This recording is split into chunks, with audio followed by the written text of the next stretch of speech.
Jadi mungkin bukan MI ya, mungkin bukan MI, balik lagi ya. Gue belum ngecek, jadi apa kita masih denger. Karena biasa kalau kita dari balancing atau apa kan biasa pagi-pagi udah ada tuh WhatsApp-nya tuh apa nyebar gitu kan, hari ini rebalancing apa dan segala macem, wisdom tree kah, MSCI kah, FTSE kah, dan segala macem gitu kan.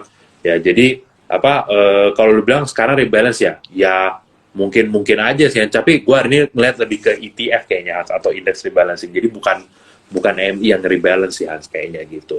Nah, Ya, apa nih mumpung ada si Jogi juga tuh kan, ini kan Moratel akhirnya kan udah nih efektif nih ya, per hari ini ya udah mulai bisa kan pesen gitu. Nah tapi mana nih?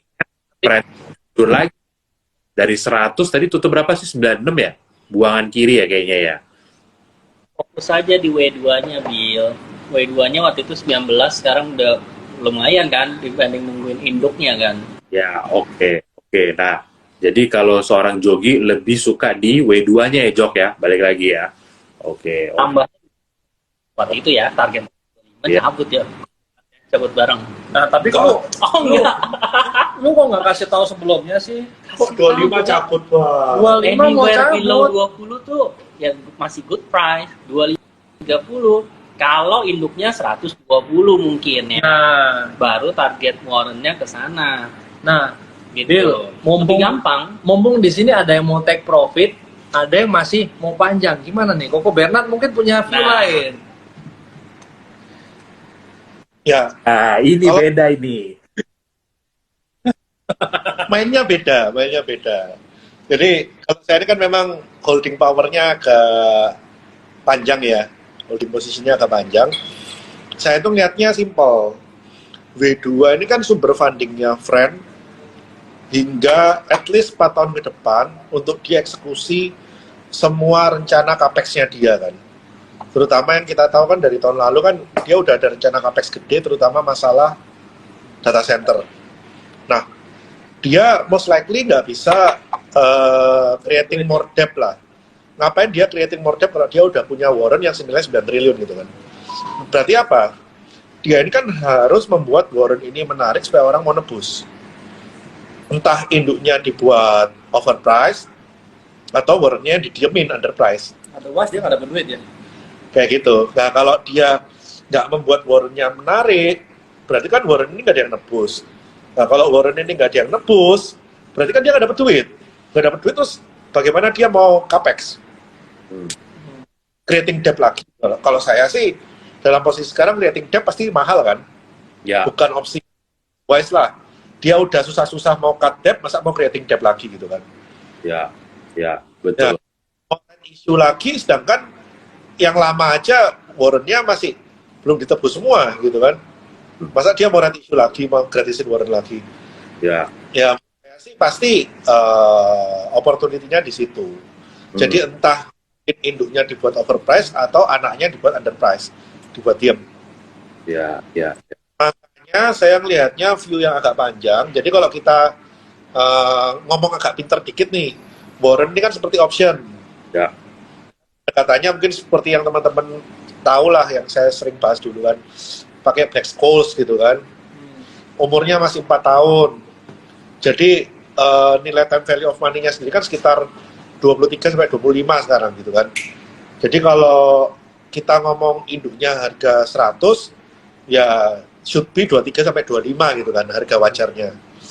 Nah, ketika dia induknya udah lebih dari 100, ya harusnya kenaikan harga di W2-nya akan sama seperti kenaikan harga di induknya, 1 poin naik 1 poin gitu kan. Nah, otomatis 1 poin naik 1 poin di W2 itu kan worth a lot. Ya, betul. Tantangannya ada tadi itu, supaya orang nebus antara induknya dibuat kenceng atau W2-nya dibuat diem. Induknya biasanya tapi W2-nya nggak jalan-jalan, sehingga apa? Ketika orang udah beli on position, ya mau nggak mau kan ya udahlah tak convert aja ke friend, jual induk. Kan sekarang udah bisa convert. Ya, benar-benar. Nah, mungkin buat teman-teman yang nggak kurang maksudnya mungkin masih pemula teman-teman. Intinya Warren itu sebenarnya kayak option ya teman-teman, kayak call option. Mungkin kalau di apa yang teman-teman kenal gitu, call option itu akan harganya makin bergerak naik teman-teman. Kalau harga saham induknya tuh naik. Jadi kalau tadi apa Bernard bilang tuh ketika harga 100, Warrennya itu kan 25. Nah, ketika nanti harga sahamnya misalnya incremental naik 10 jadi 110, Warren ini dari 25 jadi 35 harusnya ya secara teori. Nah, teman-teman mungkin ini juga menjadi pemikiran Jogi, mendingan betting di W2-nya kalau memang yakin sahamnya ini bullish. Kenapa? Ketika saham naik 10%, kalau tadi teman-teman hitung, Warren itu bisa naiknya 40% loh. Dari W2, dari 25 jadi 35. Nah, tapi balik lagi, teman-teman harus pinter-pinter baca arah sahamnya ini mau kemana. Makanya tadi Bernard bilang, Bernard itu lebih ngeliat ke story-nya, semua bener banget yang dibilang Bernard. Friend itu kan dulu punya apa debt yang tinggi ya, apa bro ya. Nah, mereka udah beresin semua, ya masa di-create lagi gitu kan. Ya sedangkan equity Warren atau equity itu kan cost-nya kan bisa dibilang kan nol nih bisa dibilang. Nah, jadi ya prefer dapat suntikan capital dari sini dong gitu kan, daripada lagian what's the point doing right issue lagi juga ya bro ya. Ini kan Warren kalau jadi saham juga karena nggak langsung right issue juga nih sebenarnya gitu kan.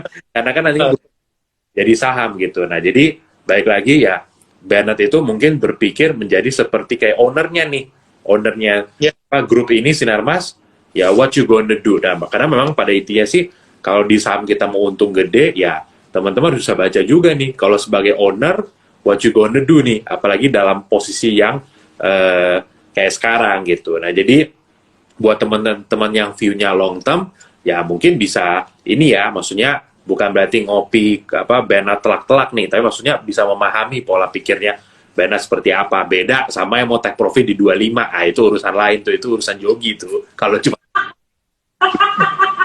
Jogi memang begitu. 10%, 20% kabur dia, cari lagi atau balikin lagi duitnya, nambah Bevin MTech, MPMX lagi teman-teman. Jadi nggak usah ikutin Jogi ya, kecuali 3 barang itu gitu loh. Tapi ngomong ya Bill ya, kalau memang kita yang lebih mau aman lah ya. Gua rasa friend itu sebenarnya kalau dia turun 99, 90 something itu malah good price untuk entry loh. Karena secara teknik dukung, secara long term view-nya harusnya masih bagus ya, secara apa yang Bernard bicarakan tadi ya. Ya gua rasa nggak ada salah juga kalau kita beli di induknya ya. Kenapa? Karena satu ya, kalau kita bicara induk itu kan ada batas turunnya berapa persen, batas naik berapa persen. Seenggak-enggaknya kalau semuanya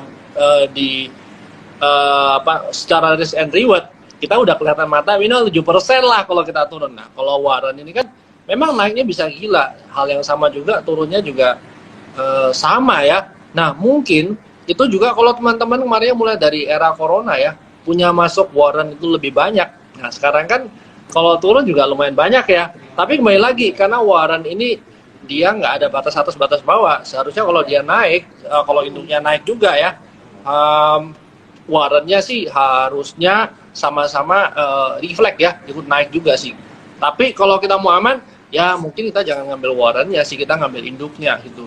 Ya, betul. Kalau secara teknikal sih memang kalau lihat, Friend fundamentally improving, ada Mora IPO, technically juga di harga even masih di atas moving average 200 kan, setelah konsol lama dia udah di atas moving average 200, jadi emang sebenarnya nih posisinya nih favorable ya, kita nggak bilang pasti cuan ya teman-teman ya, kita bilang in terms of probability and kondisi sekarang itu favorable sebenarnya untuk apa menarik untuk di tradingin. Tapi balik lagi ke time horizon teman-teman nih, kalau mau yang kalau emang yakin sama friend gitu kan, ya silakan long di Warrennya, apalagi Warrennya umurnya masih panjang nih, gitu ya. Tapi kalau emang mungkin percaya sama friend tapi kurang nih, jadi baru ada fundanya, belum ada mentalnya, nah beli friendnya gitu. Jadi perlu dua-duanya teman, funda dan mental. Nah kalau sudah punya dua-duanya, nah jadilah seperti Bernard. Tapi kalau cuma punya mental aja, jadilah seperti Jogi itu, beli W2-nya doang. Gak beli. Kalau kita ngomong fundamentalnya, friend, itu size dari data center yang dia mau buat itu kan 1000 megawatt ya. Ya, lebih gede dari itu. Yes, itu kalau buat teman-teman yang belum notice, itu 27 kali lipat dari DCII. Tapi itu kan nggak dieksekusi dalam 1 tahun. Itu kan multi-year project. Jadi ya, kalau memang mau main fundamental friend, harus siap multi-year. Kalau memang mau ngikutin semua eksekusi dan story-nya kan. Nah, kalau memang time frame-nya belum ke situ, ya kita nggak usah mikir jauh-jauh lah. Kita udah ada posisi katakanlah dari 82, 83, mungkin W2 ada posisi dari 17. Ya, kasih trailing stop aja. Karena kan eksekusi ini multi-year. Yang namanya multi-year itu saham pasti volatile naik turun. Yang naik terus adanya cuma biaya hidup gitu kan. Jadi ya harus menjaga ekspektasi lah ya. Fundamental boleh bagus, tapi pasar modal itu bukan satu arah geraknya. Iya. Nah, bro, mungkin teman-teman belum tahu nih, bro. Emang kenapa sih data center tuh emang duitnya dari mana sih? Emang kenapa gitu kalau friend itu mau bikin data center tuh so what gitu ke earnings? Karena mungkin mereka lihat DCII ya performance-nya labanya ya berapa juga kan gitu mungkin. Nah, mungkin lu bisa jelasin tuh, bro, ke teman-teman juga. Ya, kalau kita tahu kan friend ini kan sekarang menguasai menara. Ya. Moratel dia menguasai bawah tanahnya nih, kabel fiber segala kan. Jadi kan dia atas bawah udah ada nih. Nah, data center itu kan kalau boleh dibilang otaknya telekomunikasi kan. Ya. Nah, kalau dia udah nguasain otaknya juga, sebetulnya kalau kita ngomong holding telco paling komplit, ya dia bisa setting harga dari hulu ke hilir pasti dengan cost yang paling bersaing, dengan net profit margin yang paling bagus. Ya. Gitu. That's why data center itu penting, karena yang terjadi sekarang data center itu kan baru dikuasai oleh pemain-pemain gede nih, AWS, Microsoft. Belum ada pemain telco kita yang masuk ke data center spesifik selain DCI gitu kan. Ya. Dan setahu saya lokasi-lokasi yang dimiliki oleh Friend ini adalah lokasi-lokasi intersection yang memang tempat yang paling hot untuk buat data center. Ada di Kuningan, dekatnya gedung cyber ya, menara cyber, di BSD juga salah satunya.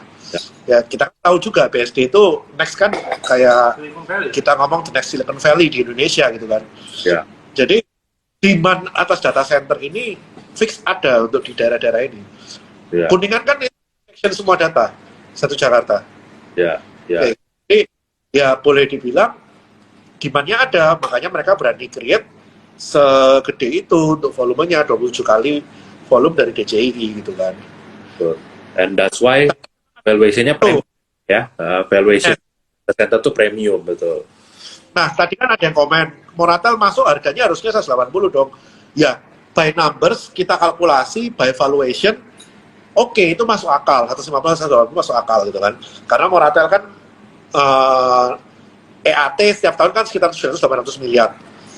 Kalau Friend jadi masuk 80%, berarti kan dikonsolidasi ke laporan keuangan Friend. Di mana sekarang Friend kan udah punya EPS positif, tambah lagi sama Moratel kan pasti buat valuasinya Friend juga berbeda gitu kan. Tapi itu kan semua di atas kertas. Ya. Semua kan kembali lagi mana? Ke flow, reaksi market gitu kan. Ya. Seperti itu. Bill, ada yang mau update nih, update market. Nah, Bill, tadi kan lu bilang kayaknya apa ada rebalancing dan lain-lain ya. Sebenarnya tadi kan gue coba ngobrol nih sama teman-teman market. Jadi kan kalau kita perhatiin dari kemarin kan foreign juga beli cukup gede, 1T, hari ini juga 800 bio nih. Jadi sebenarnya kalau rebalancing yang dari kayak fund atau apa nggak ada, cuman memang beberapa passive fund ini nambah porsinya, Bill. Jadi kalau kayak kita perhatiin dari kemarin itu kan all the big caps kayak Telco, Telkom hari ini juga menjelang penutupan kan disikat naik semua tuh. Jadi memang ada passive fund yang nambah. Terus tapi yang mungkin perlu kita perhatiin kan kalau di global ini lagi rame nih, mungkin teman-teman juga udah denger ya. Nancy Pelosi kan mau belanja, mau kuliner boba ini bro, ke Taiwan bro. Nah, jadi makan silin bro, mau makan silin langsung deh. Nah, makanya ini gara-gara dia mau kuliner boba, jadi satu dunia lagi bingung nih bro, ketar-ketir. Nah, terus kan update yang terbaru kan dia itu tadi berangkat hari ini ya, terbang dan rencana malam ini kayaknya. Ya, malam ini lebih bakal nyampe di Taiwan tuh. Nah, jadi menurut gua itu yang perlu teman-teman perhatiin. Nah, gimana nanti impact-nya, apakah ternyata benar-benar ke Taiwan, terus China-nya bakal bereaksi seperti apa? Karena yang seperti kita tahu kan, kayak tensinya antara China dan Taiwan ini cukup panas lah.